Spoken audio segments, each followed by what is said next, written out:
It's Saturday, July the 27th, and I'm over at 329 Walnut Street in Pottstown. I got an interesting contact from my friend Bob, who got a violation notice from the borough last week for the swimming pool. Now, the violation notice claims that he has to have a zoning permit to have a portable swimming pool. I've done some searching. I can't find nothing that says that's the case, but I could be wrong, and I'm going to leave that possibility open. The other thing they did is they violated him for this stockade fence panels that he wired to an existing chain link fence just for the summer so that he could keep the neighborhood kids from climbing the fence and getting into his swimming pool that he erected for his own children and their friends by invitation only. Now, that's really the safe way to do it. You want to make sure that your house has got a fence around it, which his does. You want to make certain that the kids are not going to be getting in at night or when you're not there. He's done a really darn good job of being responsible about that, and I've got to say he does this every summer to put this pool up for his kids who need something to do in the summer. And he's never had a problem until this year. So I'm going to introduce you to Bob here in a minute. We're in Bob's backyard, and say hello, Bob. Hi. So we're going to ask Bob about what this is. This, how did you end up getting this violation, Bob? Your neighbor next door has a pool just like it on the other side. Honestly, I don't have a clue. I've never had any issue ever, and this is the third year that I've pulled the pool out. And my youngest Gideon, we came up with the date. Actually, he came up with the date of when we put the pool up and when we take it down. So Memorial Day weekend, we'll go ahead, or around that week, put the pool up, and then take it down roundabout Labor Day. Usually about 3 months, and there's never been an issue. So about 10 days ago, you get this violation in the mail. Right. And what'd you do with that? I actually was shocked. I called the borough twice and spoke to a woman by the name of Maria. And she wasn't the most cordial of people. And she had initially told me, well, maybe one of your neighbors reported you. And I'm like, no, my youngest is best friends with the neighbors to the right. My wife is close friends with the neighbors to the other side. And she's like, well, then maybe someone was driving by and saw it in the front. I'm like, well, no, you can't really see too much of the yard from the front. She's like, well, maybe the back alley. And I'm like, okay, maybe someone was driving by very slowly. She's like, well, I don't know what to tell you. You need a permit for the pool, and you need a permit for the fence. And the little pump, too. Right. Well, the pump, she didn't tell me till I actually went down there. So my next day off, when I had some free time, I asked Gideon if he wanted to come with me, because the pool concerns him more than anybody else. And he went to Borough Hall with me. And I don't want to slander anybody, but there are two disgruntled women at the counter. And one of them turned out to be Maria. And she came out, and she once again told me that I need a permit for the fence, and I need a permit for the pool. I tried to explain to her that, once again, that the pool I just put up every year, I take it down. The fence, I just go ahead, I threw it up because of problems in the past with other kids in the neighborhood. But you didn't put any footings there. You did not cement the fence in. No, it was a quick put up, to be honest. No posting. I just went ahead and used my current existing chain link fence. I wanted it up quickly, problem resolved quickly, and then in the future I would go ahead and put it up properly. Get a permit and do the Yes. footings and put up the pen. Right, that was the plan. But okay. this was this was a quick way to do it. And besides, I had to take it down anyway because I had to stain it. Right. And I haven't done that yet. And I had So, to, what was your experience at Borough Hall that your son noticed, Gideon? well, What was your... well there were 3 separate occasions where he made comments to me about how this woman had approached us. The first one is when I instructed her that after I got the letter, when I got back from work, I went through the borough ordinances online in the borough's website for like nearly 2 hours. My wife went on her computer, and the only thing we found on swimming pools any permanent structure, and that's it. I didn't see anything else, and it's not a permanent structure, right? And I looked at her, and I'm like Maria, on page 127, it says permanent structure, and that's the first time she grumbled, and she went back. 5 minutes later, she came out, and she's like, well, I spoke to my supervisor about this, and my supervisor said that you need a permit. And I said, why? There's never been an issue. And she's like, we need a permit. You need a permit in case someone drowns. A permit's going to stop them from drowning? Right. And I'm like, wait, you're saying that I need a permit just in case someone drowns? And she's like, yes, that's right. She's like, safety reasons. I'm like, but the kids are supervised. My yard's fenced. No one's getting in. She's like, it doesn't matter. You need a permit. And then she's like, by the way, does your pool use any electricity? And I'm like, well, yeah, it came with a little pump. And she's like, well, and she went up there and started grabbing documents. She's like, you need to fill this out, fill this out, fill this out, fill this out. There's like one for the fence, one for the pool, and then a separate one for pump. And I'm like, wait a minute, how much is the pump gonna cost? She's like, well, if it's not too big, maybe $30. And I'm like, and how do I go about this? She's like, well, on the back of the application, I want you to draw a little picture of your pool and a picture of the location of the pump. And I'm like, I don't understand. And she's like, well, I don't know what to tell you. She's like, I can give you another 5 days. She went back. Gideon had whispered something again. When she came back the third time, I demanded to see the pictures. And it's like her jaw dropped. And I tried to tell her that it's illegal for anyone to go in anyone's yard without their permission. Right. I mean, like, I had no idea. And she became visibly disgruntled. And I asked her to see them.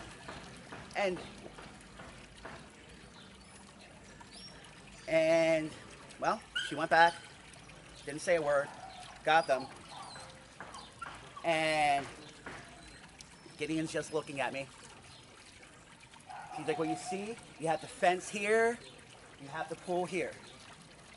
And she's like, by the way, your pool has to be 7 feet away from that fence. And I'm like, wait, my yard's not big enough. Your yard's barely 7 feet wide. Right. And she's like, I don't tell you, you have to take it down. And my son is actually kind of upset at this point because he doesn't. How old is Gideon? His name's Gideon. He's 9. 9. Yeah, he's a sweet little guy. He's really smart. Right. And he's actually shocked at how this is all coming about. I can imagine. Right. So she went back, and that's where he whispered in my ear, Dad, she's really unfriendly. He whispered that, and he whispered it in my ear. I mean, he had made a comment before, but this one, he was very, very, very clear. Well, Bob, you're a taxpayer. You own your home here. Do you feel, as many of us do, that a little semblance of an effort to be courteous and to have real answers when you're given a violation? Yeah. Now, could it be possible that her discomfort came from the fact that she wasn't clear herself about what the violations meant? Yes. Is that the sense you had? Yes, because she. Whereas when I talked to you, you were able to pull up what the codes were. Right. Right. She was not able to tell me. Okay. In fact, I also called Home Depot because I had some questions about the fencing and what have you. Yes. So, Bob, I want to thank you. I'm going to close this portion of the video very quickly. Okay. And then we're going to get some shots of some things that are really kind of seriously dangerous things going on your block. That somehow they're not important, but this is. Right. Now, can I fall back to something real quick? You certainly can. I think this digresses to when I had bumped into one of the landlords who I felt I had a good rapport with. Right. I see him once. I see him once a month. I talk to him about things I don't like in the neighborhood. He tells me things he doesn't like in the neighborhood. He stops by and talks to other families, what have you, about ways to make the neighborhood safer, what we can do to help clean the neighborhood up. Like I had told you twice, I think, Gideon came up to me, Dad, can such and such come in to play in the pool? He looked at me, head swung, he's like, you have a pool? And I'm like, This was Steve, the landlord. Yeah. You got a pool? Yeah. Yeah, and I'm like, yeah, it's like, I put it up every year. I'm like, I put it up, and I think he knows that, given that's his equipment across the street with the garage there as well, on the other side. Okay. And I said, hey, it's like, I even threw a fence up to help keep some of the other kids out, so it's safer for them. And it was just the way the time coincided with what Maria had told me when the call was made and when I had bumped into him. And again, it was said by Maria that you were turned in. Yes. By a landlord? She didn't say landlord. She didn't say landlord, okay. She didn't turn landlord. I mean, initially, it was maybe one of your neighbors complained or whatever. Okay. Maybe someone saw from front of the house, like I said, but no. That changed to being reported. Okay. Right. Another thing is I did tell Maria that the neighbors have a pool, and their pool's clean. It's no big deal. And I'm like, why isn't that an issue? And they said, well, because they weren't reported. So it's only a safety issue if you're reported, but if there's something that is less than, frankly, less than 3 feet away from the one they just violated, it makes no difference if it's a safety issue or not. Right. I put all this up on Facebook, actually, while it was fresh in my head. Yeah. And a lot of my friends made comments saying, well, gee, their pool's awfully close to your fence. Right. Right. And I don't mind. I'm going to swing over here and get another shot through the fence of. Right. It's like, why would I mind? I have a good rapport with them. My son's best friend. Yeah, they're friends. You're friends. You're not going to be turning them in by any means. But the issue I think here really is, Bob, is if there is a question about the safety of your pool, why is there not the same consideration for that pool? The only difference being that it was admitted by Maria that someone complained about your pool, correct, but because nobody has complained about this pool, it is not a safety issue. And also the pool on 7th and Belmont, that's a permanent pool. A woman from Home Depot told me that she knows them, and she's like, hey, I don't want to get anybody in trouble, I'm not going to give any names, but she said, right by Cumberland Farms, 7th and Belmont, they have a pool that's permanent with gates and everything, and they didn't need a permit, and she told me that thing's sitting out in the open. Yeah, okay, well, this is the thing that, Bob, this is where we're getting these stories. This is the People's Video Project. We're documenting these stories in the first person because the ordinances in Pottstown are enforced when they feel like it, when they don't. Correct. This is not how you run a municipality. This is not fair to the people like you who are homeowners. Pay your taxes. You keep your yard nice. By the way, your yard's very nice. You're not populating our town with people who trash it or take advantage of it. No, never. We're not treated with the same respect. So I need to stop here with this interview. We're going to get some pictures of your landlord neighbor's property. Hey, let me slip one more thing in real quick. One more thing real quick. One more thing. We don't want to lose people's... Yeah. I don't quote unquote. I did not get a name. It's just the timeline. Time frame coincided with when I saw him and the call was made. Yes. I did not witness him make the phone call. Right. It's understood, Bob. We don't know for sure that that's who did it. More than likely it was. But just walking around your block in this immediate area, you and I can count 5 other violations that are absolutely kind of seriously dangerous violations to other people, far more so than this situation. Right, and which this pool's coming down in a 30 month. days, 1 month. So, thank you, Bob. We appreciate it. Sure. We'll keep up with your story, and we'll refresh it as it.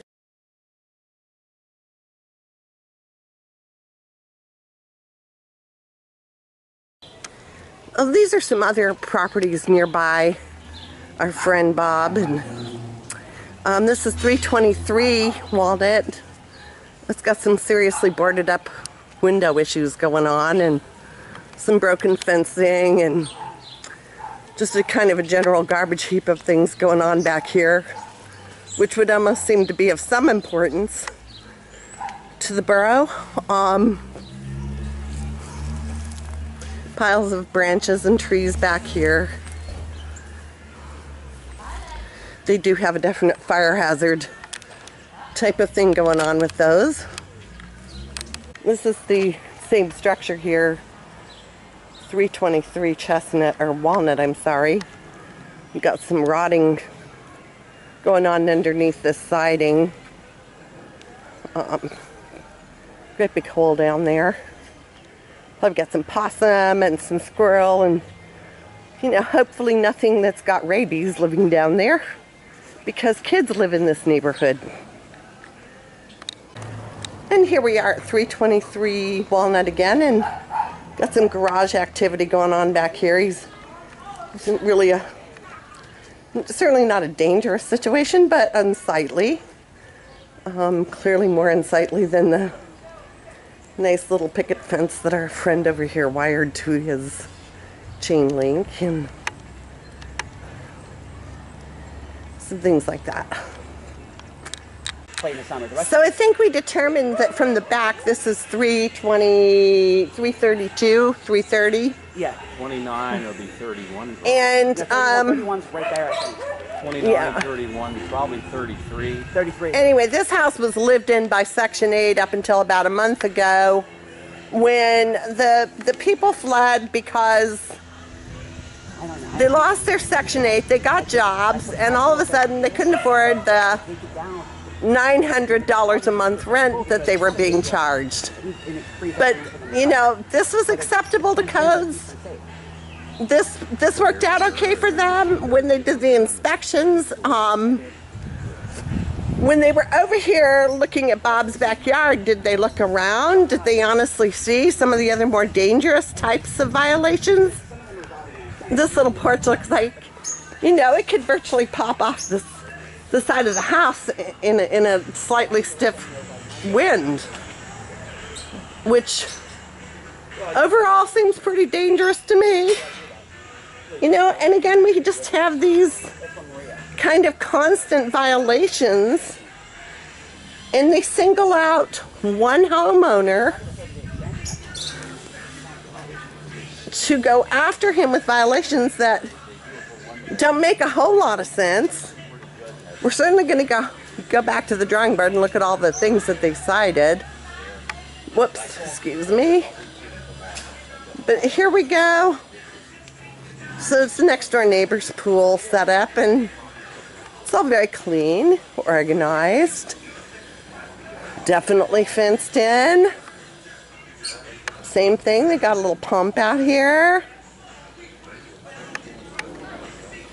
They got about the same kind of pool Bob does next door. Maybe it's a little newer, but basically the same thing.